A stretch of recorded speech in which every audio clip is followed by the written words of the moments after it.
This is what we're having for dinner tonight. It's Karla's beef stew, and it's the easiest recipe you ever thought of.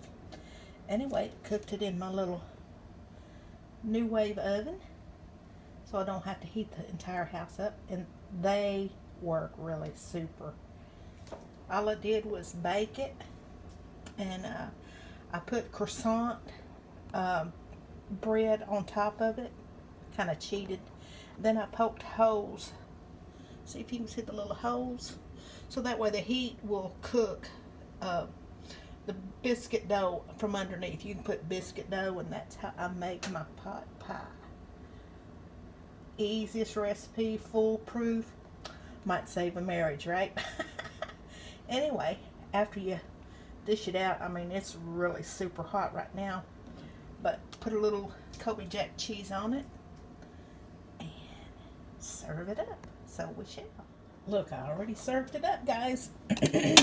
Now, how you cook this, you start out with Denny Moore beef stew or any kind of soup that you want to put in, but you don't water it down. But I use Denny Moore because it's the best. Yoda's giving his advice too.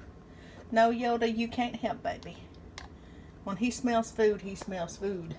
Anyway, what you do, you cook it, you bake it, you put the beef stew in there, put your seasonings in there, your salt and your pepper.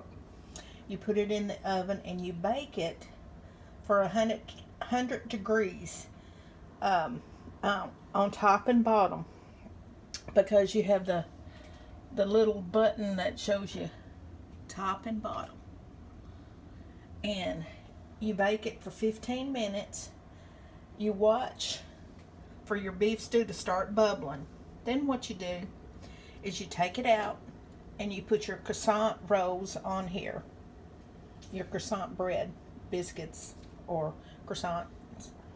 And anyway, then you pop it back in there, put it back in there for about 15 minutes, but depending on how golden brown you want your bread, but you pop it back in there, and the beef stew is hot. It starts to cook the biscuit dough from underneath, and you, before you start cooking, you put your little hose in it with toothpicks so the heat will come through and cook the biscuit dough all the way through.